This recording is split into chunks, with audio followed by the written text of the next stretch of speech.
Episode 56. Lakshmi, உனக்கு இது மட்டும் சர்ப்ரைஸ் இல்லை, இன்னும் ஒரு சர்ப்ரைஸ் இருக்குது அப்படின்னு சொல்லி கைத்தட்டவும் கரண்ட்டு எல்லாமே ஆஃப் ஆயிடுச்சு.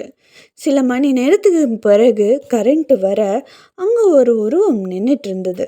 ஆஜுன் அந்த உருவத்தை பார்த்த உடனேயே அவன் கண்கள் நிறைய ஆரம்பிச்சுது. அங்கேயே மொட்டிக்கால் போட்டு கதறி கதறி அழ ஆரம்பித்தான். அப்போ அந்த உருவம் வெளிச்சத்திற்கு வந்துச்சு.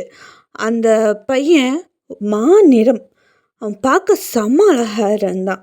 அவன் போட்டிருந்த பிளாக் பேண்ட் மற்றும் ஒயிட் டிஷர்ட் அவனுக்கு ரொம்பவே மேட்சிங்காக இருந்தது. அதுக்கு மேலே ஒரு பிளாக் ஷர்ட்டை ஓப்பன் பண்ணி விட்டு இருந்தான். அது என்னமோ சாதாரணமான ட்ரெஸ்ஸாக தான் இருந்தது, ஆனால் அவன் முகத்துக்கு அது ரொம்பவே அழகாக காமிச்சுது. அவன் ஆஜுனை பார்த்து, ஹே பர்த்டே பேபி, அழக்கூடாது, இப்போவே அழுதா உன் கண்ணெல்லாம் அப்படியே செவந்து போய் உன் கண்ணெல்லாம் வேஸ்ட் ஆகிடும், சாரி கண்ணீரெல்லாம் வேஸ்ட் ஆகிடும் அப்படின்னு சொன்னான். உடனடியாக ஆஜுன் அவனை கட்டி பிடிச்சிக்கிட்டு அழ ஆரம்பித்தான். இப்படியே கொஞ்ச நேரம் போச்சு. கரெக்டாக மணி 12 பெல் அடிக்க ஆரம்பிச்சது. அதுக்கப்புறமா குடும்பத்தில் இருக்க எல்லாரும் சுற்றி நின்று ஹாப்பி பர்த்டே பாட்டு பாட ஆஜுன் கேண்டிலை ஊத ரெடி ஆனான். அப்போ நிலா நடுவில் வந்து, ஹேய் நில்லு நில்லு நில்லு, கேண்டில் ஊத முன்னாடி கண்களை மூடி ஏதாவது ஒரு விஷ் பண்ணணும். அப்போது அதை பர்த்டே ஃபேரி கேட்டுப்பாங்க. இந்த இயர் முடிகிறதுக்கு உள்ளாடி, அதாவது உன்னோட நெக்ஸ்ட் பர்த்டேக்கு உள்ளாடி அந்த விஷ் எல்லாமே நிறைவேறிடும் அப்படின்னு சொன்னான்.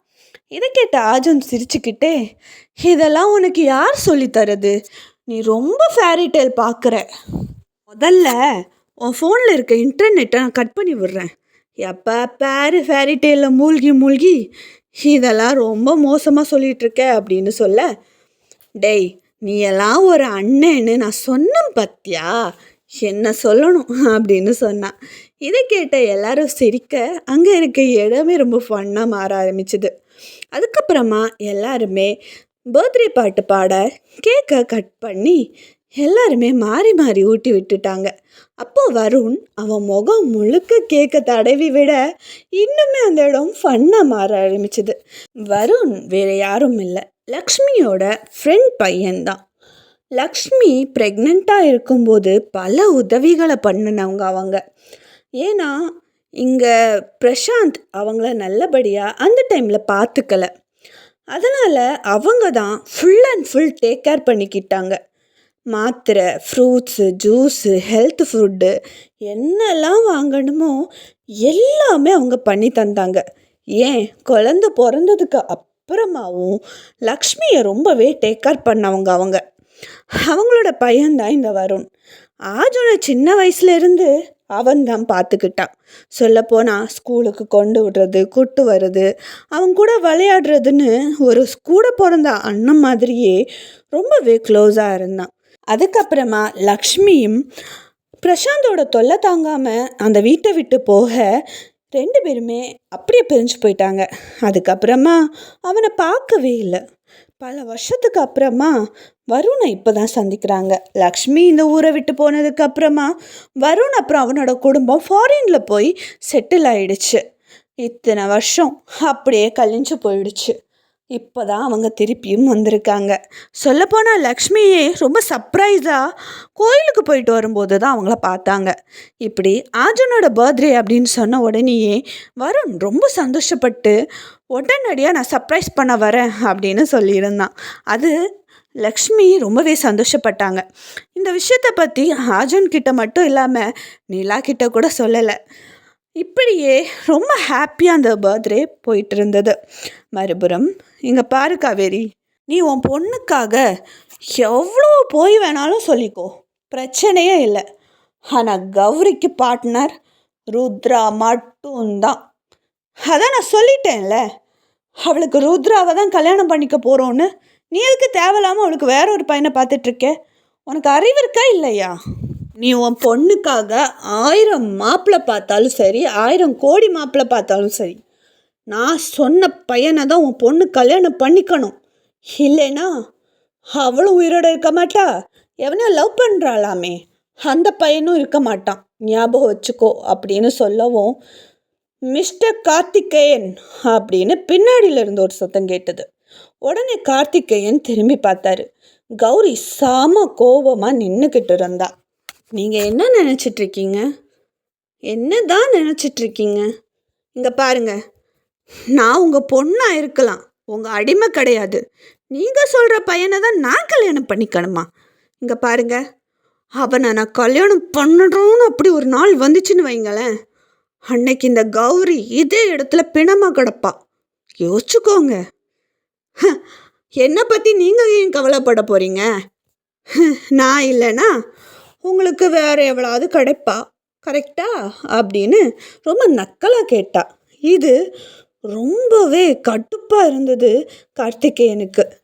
வர வர நீ ரொம்ப பேசுகிற கௌரி, நான் உன் நல்லதுக்கு தானே சொல்கிறேன் அப்படின்னு கேட்க, எது நல்லதுக்கு சொல்கிறீங்களா?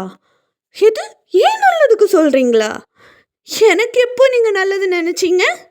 சொல்லுங்க, எனக்கு எப்போ நல்லது நினச்சிங்க? அந்த ஃப்ராடை எனக்கு கல்யாணம் பண்ணி வச்சு என் வாழ்க்கையை அழிக்க பார்க்குறீங்க. எனக்கு நல்லது பண்ண நினச்சாராம். இங்கே பாருங்க, மறுபடியும் சொல்கிறேன், ருத்ராவை நான் கல்யாணம் பண்ணிக்க மாட்டேன். உங்களுக்கு விருப்பம்னா நீங்களே கட்டிக்கோங்க போங்க அப்படின்னு சொன்னான். இதை கேட்ட காவேரி தலையிலேயே கையில வைக்க, ரொம்ப பேசுகிற, மைண்ட் யுவர் வேர்ட்ஸ் கௌரி, அவ்வளோதான் உனக்கு. அவன் என் அக்கா பையன், நீ அவனை தான் கல்யாணம் பண்ணிக்கணும்.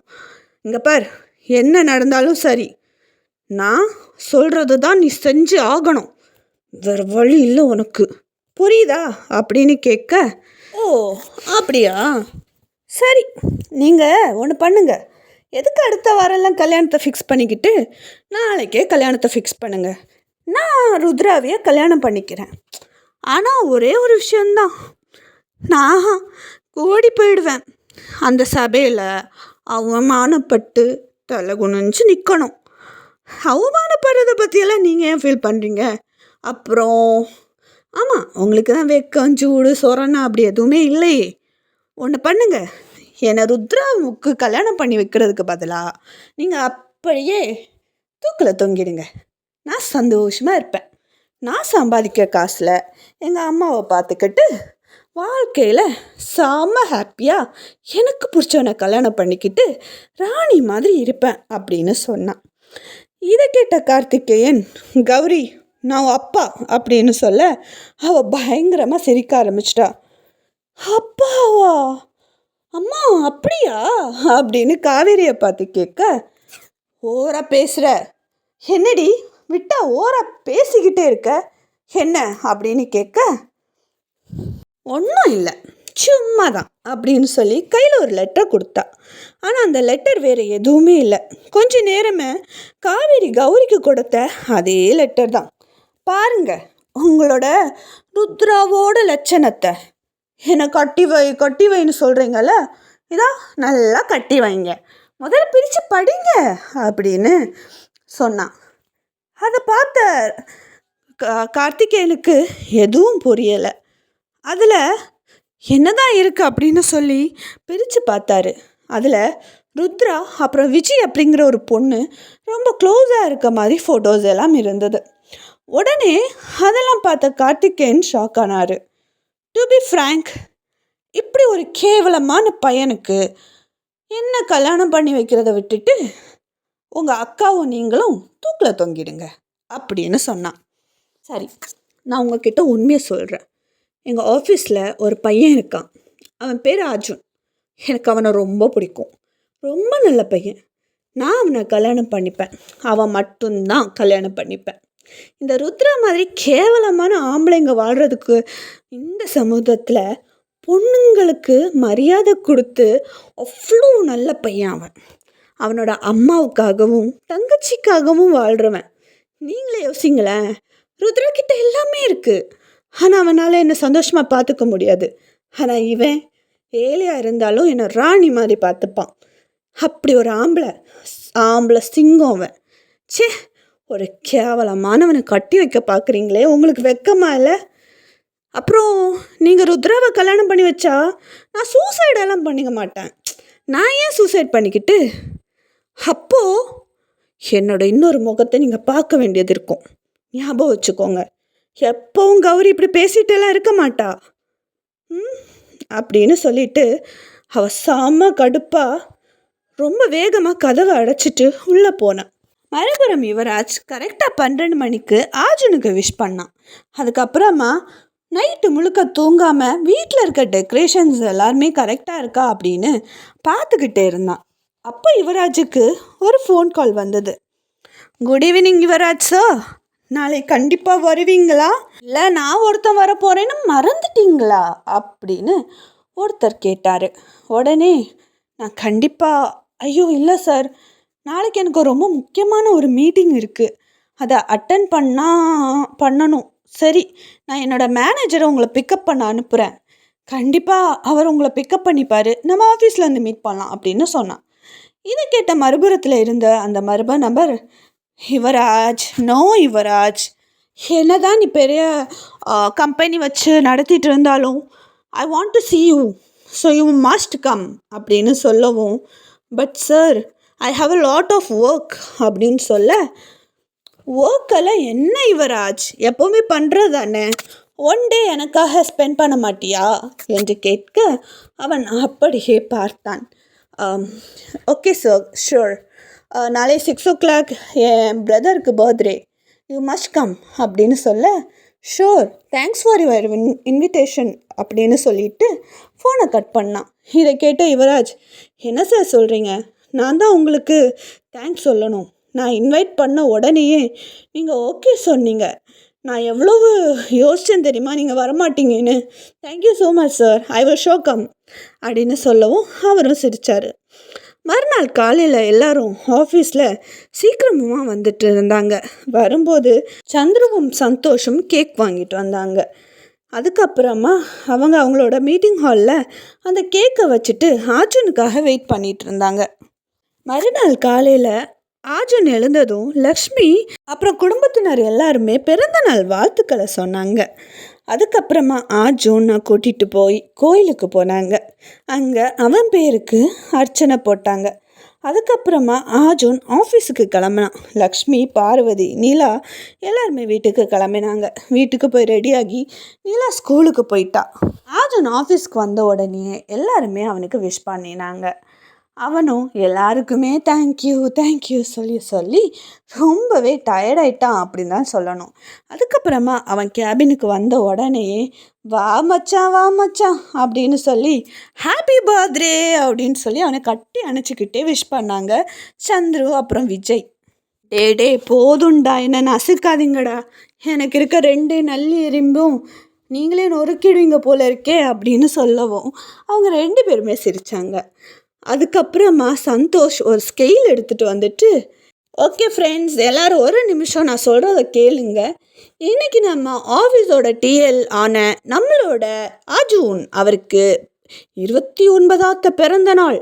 அதாவது அவர் வயசானதுக்கு அப்புறமா நம்மளோட ஆஃபீஸில் இன்றைக்கி பர்த்டேயை செலிப்ரேட் பண்ண போகிறாரு. ஸோ இந்த வயசான தாத்தாவோட பர்த்டே நம்ம எல்லாருமே செலிப்ரேட் பண்ண போகிறோம் அப்படின்னு சொன்னான். இதை கேட்ட ஆர்ஜுன் சிரித்தான். அந்த நேரம் சிவா உள்ள வர அவனும் வாழ்த்துக்கள் சொல்லிட்டு ஆர்ஜுனோட கண்ணை ஒரு துணியால் கட்டினான். அதுக்கப்புறமா அவனை மீட்டிங் ஹாலுக்கு கூட்டிகிட்டு போனாங்க. மறுபுறம் கார்த்திகேயன் அந்த ஃபோட்டோஸ் எல்லாத்தையுமே அவங்க அக்கா ஷாலினிக்கு அனுப்பி விட்டாங்க. என்ன இதெல்லாம், ருத்ரா நல்ல பையனு தானே நீ சொன்ன, அவன் என்ன இப்படி ஃப்ராட் வேலை பண்ணிகிட்ருக்கான், அவனுக்கு அந்த பொண்ணை காதலிச்சுட்டு என் பொண்ணை கல்யாணம் பண்ண பார்க்குறானா, இங்கே பாரு, இதிலெல்லாம் எனக்கு விருப்பம் இல்லை, அது மட்டும் இல்லாமல் கௌரிக்கு இந்த கல்யாணத்தில் விருப்பம் இல்லை, தயவு செஞ்சு இந்த கல்யாண பேச்சை நம்ம நிறுத்திடலாம், என்னோட பொண்ணை இப்படி ஒரு ஃப்ராடுக்கு என்னால் கல்யாணம் பண்ணி வைக்க முடியாது, அதில் எனக்கும் விருப்பம் இல்லை, நான் அவன் நல்ல பையனு தான் அவளை இவ்வளோ ஃபோர்ஸ் பண்ணி கல்யாணம் பண்ணுறதுக்கு முடிவு பண்ணேன், ஆனால் நீங்கள் இப்படி பண்ணுவீங்கன்னு நான் எதிர்பார்க்கல அப்படின்னு ரொம்ப கோபமாக சொன்னார் கார்த்திகேயன். சொல்லப்போனால் அந்த ஃபோட்டோஸில் விஜய் கூட மட்டும் இல்லாமல் வேறு நிறைய பொண்ணு கூட க்ளோஸாக இருக்க மாதிரி நிறைய ஃபோட்டோஸை அவங்க கலெக்ட் பண்ணியிருந்தாங்க. அதனால தான் கார்த்திகேயனுக்கே ஒருவேளை கௌரி சொல்கிறது உண்மையாக இருக்குமோன்னு தோண ஆரம்பிச்சிருச்சு. என்னதான் கௌரிக்கும் கார்த்திகேயனுக்கும் பிரச்சனைகள் இருந்தாலும் சொந்த பொண்ணை எந்த அப்பா தான் விட்டு கொடுப்பாங்க? இதை கேட்ட ஷாலினி ரொம்ப வில்லங்கம்மா. என்ன கார்த்திகேயன் டச்சு விட்டு போயிடுச்சா? உனக்கு என்ன தைரியம் இருந்தா என் பையனுக்கும் பொண்ணை கொடுக்க மாட்டேன்னு சொல்வேன். என்ன நீ செஞ்ச எல்லாத்தையும் மறந்துட்டியா? சரி, நான் எல்லாத்தையும் அட்ஜஸ்ட் பண்ணிப்பேன். ஆனால் என் பையனோட கல்யாணத்தை நிறுத்தணும்னு நினச்சா நீ பண்ண எல்லாமே நாளைக்கு தினத்தந்தியில் அப்படியே ஃபர்ஸ்ட் பேஜில் பெருசாக வரும். என்ன போடவா? அது மட்டும் இல்லாமல் மொத்த சோஷியல் மீடியாவும் நீ செஞ்ச ஒவ்வொரு விஷயங்களும் பேசும். இப்போது நான் சொன்ன தேதிக்கு உன் பொண்ணு என் பையனுக்கு சொந்தமாகணும். நான் உன் பொண்ணு எதுக்கு கல்யாணம் பண்ணுறேன்னு அது நீ அப்புறமா தெரிஞ்சுப்ப, கல்யாணத்துக்கு அப்புறமா. ஆனால் ஒரு விஷயம் மட்டும் ஞாபகம் வச்சுக்கோ, நீ இந்த கல்யாணத்தை நிறுத்துனா அப்புறம் உன்னோட மானம் போயிடும். அப்புறம் இந்த சொசைட்டியில் தலை நிமிர்ந்து உன்னால் நடக்க முடியாது, யோசிச்சுக்கோ அப்படின்னு மிரட்டுற தோனியில் சொன்னாங்க. இதை கேட்ட கார்த்திகேயன் ரொம்பவே ஷாக் ஆகி என்ன சொல்கிற அப்படின்னு கேட்டார். உறவு மலரும்.